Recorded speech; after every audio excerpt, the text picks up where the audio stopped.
अब एक प्रश्न है कि मन भगवान में क्यों नहीं लगता, प्रश्न है ना। सबसे पहली बात तो ये प्रश्न ही गलत है,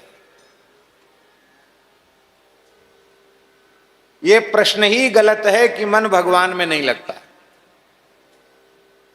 मन संसार में लगता है, भोगों में लगता है, ये बात बिल्कुल झूठी है, सर्वथा झूठी बात है। क्योंकि लगता होता तो वहां से हटता क्यों, लग गया होता। वहां लगता नहीं, वहां से हट जाता है, वहां जाता है फिर वहां से हट जाता है।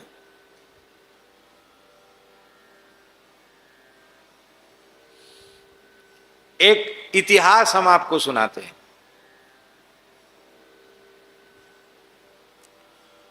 एक अपने जमाने की एक स्टेट रही छोटी, ओरछा राज्य के अंतर्गत, जिसका नाम है बानपुर, बानपुर स्टेट। ये ललितपुर क्षेत्र सब बानपुर स्टेट में ही आता था। तो वहां के राजा थे सुमेर सिंह। कौन थे राजा? ये मधुकर शाह के पौत्र ही थे। मधुकर शाह जी के पौत्र थे। हाँ, वीर सिंह जी के संतान में से थे। बड़े वीर थे, बड़े लड़ाके थे, और उनको बानपुर स्टेट दी गई थी। उनकी कई रानियां थीं, उनमें सबसे ज्येष्ठ श्रेष्ठ थी ललिता रानी। क्या नाम था? कुंवर ललिता। वो बहुत सुंदरी थी, बहुत अधिक सुंदरी थी। मने उसके जैसी और कोई दूसरी सुंदरी उस काल में नहीं थी, इतनी सुंदरी थी।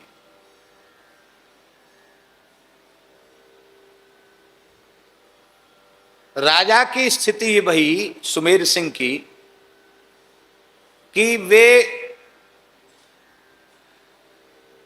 अत्यधिक आसक्त हो गए अपनी पत्नी में, रानी में, अतिशय आसक्त। एक क्षण के लिए अलग नहीं होना चाहते, ऐसे हो। पर आखिर तो मधुकर शाह के पौत्र थे, उनके जीवन में परिवर्तन आना ही था। प्रतिकूल परिस्थितियां भी भगवान की ओर खींचने वाली होती है। वो जिस ललिता रानी से सर्वाधिक प्रेम करते थे, उसके रूप पर आसक्त थे, उसको सफेद दाग हो गए, कोढ़ हो गया, कुष्ठ, और तो और उस कोढ़ में घाव हो गए, उसमें कीड़े हो गए, कुष्ठ हो गए।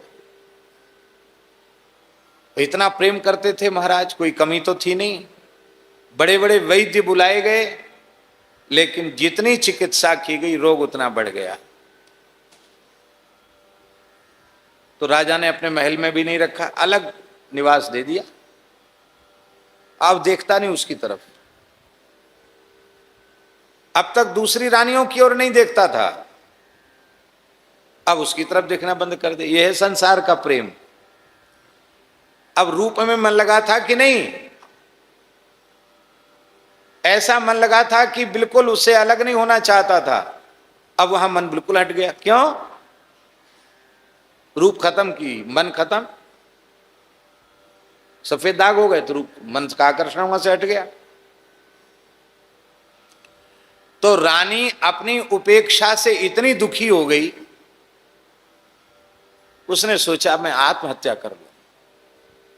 पर महल में आत्महत्या का भी साधन नहीं, तो किसी भी पद्धति से महल की प्राचीर को पार करके कुछ किसी को दे दिया होगा, कैसे भी बाहर हो गई। और अकेली मरने के लिए, जहां आजकल ठाकुर जी का आश्रम है ना, आप तो गए हैं वहां, आप गए ललितपुर, गए हैं आप? नहीं गए, नहीं गए। तो जहां इस समय ठाकुर जी का आश्रम है, नरसिंह मंदिर, वहां एक चौपड़ा था। चौपड़ा जानते ना, बड़ा चौकोर कुआ, बावड़ी जैसा चौपड़ा, कुंड जैसा था, गहरा जल था उसमें। तो वहां वो मरने के लिए आई बानपुर से चल करके। वहां रामानंद संप्रदाय के सिद्ध संत उस काल में श्री गोपाल दास जी महाराज विराज रहे थे। तो वो कोई बना बना नहीं था, कुछ नहीं था, फूस की झोपड़ी भी नहीं थी, ऐसी वृक्ष के नीचे रहते थे। धूना चैतन्य था, वो धूना पर बैठ के भजन कर रहे थे। उन्होंने देखा कि कोई महिला इस कुंड में कूद के मरना चाहती है। अरे भाई कौन है तू? यहां जंगल में जल का ये सुपास है और हम लोग यहां साधु लोग यहां रह के भजन करते हैं, क्यों यहां मरना चाहती है? कौन है तू? उसने अपना परिचय दिया, बोले महाराज मैं अमुक हूं, किसी जमाने में मेरा ये था कि राजा मेरे चरणों में लौटते थे और आज मेरी तरफ देखते तक नहीं है। मैं अपनी उपेक्षा से दुखी होकर प्राणांत करने के लिए मैं यहां उपस्थित हूं। तो बाबा बोले कि तुम मरना तो और कहीं जाके मर, यहीं हमारे यहीं क्यों मर रही है? यहाँ साधुओं का एक ही जगह है, यहाँ क्यों मरने चले? और जहां तो मरना जा मर, यहाँ क्यों आई? नहीं मैं तो यहीं मरूंगी, आपके सामने ही मरूंगी। आपको दया आ गई, आपने उपदेश दिया, संत ने उपदेश दिया, देख नाम जपत कुष्ठी भलो, तन तन गलगल चुए जो चाम, कोढ़ी है पर राम राम कर रहा है तो ठीक है, पर सोने जैसी देह पाकर के कोई राम राम नहीं कर रहा, विषयों में बर्बाद कर रहा है, तो उसकी देह का क्या मूल्य है? भजन करो और फिर शरीर संसार से छुट्टी मिल जाए सदा सर्वदा के लिए, ये तो उचित है। आत्महत्या करने से कोई समाधान होगा? हजारों वर्षों के लिए अधोगति होगी। बोले जो कुछ भी हो मैं तो मरूंगी, या तो मुझे ठीक करो नहीं तो मैं मरूंगी। आपका उपदेश मेरे ऊपर काम नहीं कर रहा, मैं मरूंगी। संत को दया आ गई, बोले हम ठीक तो कर सकते तुमको, पर एक प्रतिज्ञा करनी पड़ेगी। हाँ करूंगी, आप ठीक करो मुझे। बोले प्रतिज्ञा यही करनी पड़ेगी कि अब मैं बिल्कुल ठीक कर दूंगा तुमको, पर अब जितना जीवन बचा है वो रघुनाथ जी के चरणों में समर्पित कर दो। राम राम करो, राम राम करो तो तुमको जीवन मिल सकता है। उसने कहा महाराज संसार को तो मैंने देख लिया कि किसी का किसी से प्रेम नहीं है, सब बात समझ में आ गई है बढ़िया से। अब यदि मुझे जीवन मिल जाता है तो मैं केवल भजन करूंगी।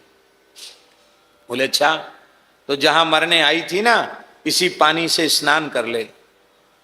महाराज जी जल से स्नान करते ही उसकी कंचन काया होगी, स्वस्थ हो गई तत्काल, न शरीर में कहीं दाग न कहीं घाव।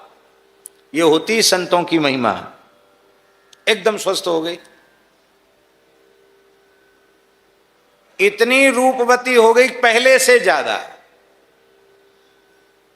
पर कहा देख ले अब अपने वचन से हटेगी तो फिर समझ लेना, फिर वही आफत आ जाएगी तेरे ऊपर। बोले नहीं अब मैं वचन से नहीं हटूंगी, अब मैं यहीं रहूंगी। बोले यहां तो नहीं, यहां तो विरक्त संतों का स्थान है, यहां नहीं, महल में जा। वहां से तो मैं छोड़े आई। बोले वहीं जाओ, अब तुम्हारा तिरस्कार नहीं होगा, बस भजन करना। जो आज्ञा कह के रानी चली गई, रात्रि में ही पहुंच गई। सवेरे महाराज निकले तो उन्होंने देखा ये कैसे बदल गई? ये तो जब विवाह के समय जितनी सुंदर थी उससे भी अधिक सुंदर कैसे हो गई?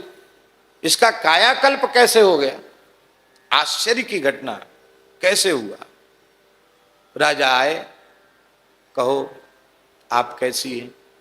देखा ही नहीं उनकी तरफ, मुंह फेर लिया बस। सब अब ज्यादा लल्लो चप्पू मत करो, चिकनी चुपड़ी बातें मत करो, मैं समझ गई बढ़िया से, अब मत देखो हमारी तरफ। अब क्यों देख रहे हो? अब क्या हो गया? अब क्या हो गया मुझ में? पहले तो अब देखते नहीं थे, अब क्या हो गया? अरे देवी तुम तो नाराज हो गई, सही सही बात बतावी, चमत्कार हुआ कैसे? तब सही बात बताई उसने और कहा देखो अब तुम्हें संसार का सुख भोगना है तो और 10 ब्याह कर लो, पर अब इस शरीर से तो संसार का सुख नहीं मिलेगा, क्योंकि मैंने अब यह देह श्री रघुनाथ जी के चरणों में अर्पित कर दिया है। अब यह देह, अब यह इंद्रियां, अब यह मन बुद्धि अब संसार के भोग के लिए नहीं है, अब तो ये भगवान के उपभोग की वस्तु है। यही है भगवान का भोग्य बन जाना, यह है अनन्य भोग्यत्व, भगवान का भोग। अब मैं भगवान की भोग्य हो गई हूं, संसार की भोग्य नहीं हूं। आखिर तो मधुकर शाह के पौत्र थे, उन्हें भी वैराग्य हो गया। उन्होंने कहा देवी हम तुम्हें प्रणाम करते हैं और अब हमने भी अपना मन संसार से हटा लिया है, चलें उन्हीं संत के चरणों में चल करके भजन का मार्ग ले लें। प्रातःकाल आकर के दोनों ने गोपाल दास जी से दीक्षा ग्रहण की और दीक्षा ग्रहण करने के बाद दोनों ने जीवन पर्यंत भजन किया। उन्हीं ललिता रानी के नाम पर ललितपुर बसा और उन्हीं सुमेर सिंह के नाम पर सुमेरा तालाब, जो बड़ा तालाब खोदा ना, उन्हीं सुमेर सिंह ने खुदवाया। वो छोटा चौपड़ा था, उसको तालाब का रूप दिया उन्हीं ने। और नरसिंह भगवान उनके ठाकुर थे, नरसिंह सालिग्राम, तो नरसिंह भगवान को ललितपुर का राजा नियुक्त किया। बानपुर स्टेट के भीतर ललितपुर नहीं था, ललितपुर की मालगुजारी सब नरसिंह भगवान की थी। ललितपुर के मालिक नरसिंह भगवान। आज भी वहां जय श्री राधे, जय श्री कृष्ण, जय सियाराम नहीं बोलते हैं। मंदिर में जाएंगे दंडोत करें, जय लक्ष्मी नरसिंह, जय लक्ष्मी नरसिंह, ये वहां का अभिवादन का प्रकार है।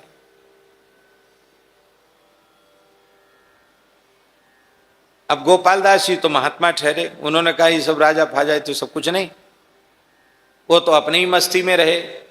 तब नरसिंह भगवान राजा और ब्राह्मणों को उनका सेवक नियुक्त किया गया।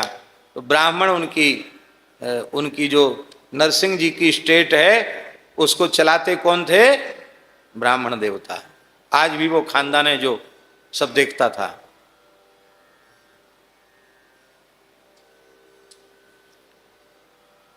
पुराना स्थान है, ऐतिहासिक सत्य घटना है। अब आप कहिए कहां लगा रहा मन? स्त्री में मन लगा, रानी में मन लगा, पर वहां से हट गया। पर दोनों का मन रघुनाथ जी में लग गया, फिर वहां से हटा नहीं। तो मन का लगना कहां माना जाएगा? जहां लगने के बाद वहां से हटे नहीं, वहीं लगना माना जाएगा। जहां जाता है फिर हट जाता है, वहां लगना नहीं माना जाएगा। हम लोग असफल प्रयास कर रहे हैं, असंख्यों जन्मों से बार बार बलपूर्वक मन को, इंद्रियों को संसार में लगा रहे हैं। अब तक नहीं लगा पाए, न लगा पाएंगे, ऐसे ही भटकते रहेंगे। या विधि मन को लगावे, मन के लगाए प्रभु पावे। मन को लगा दो।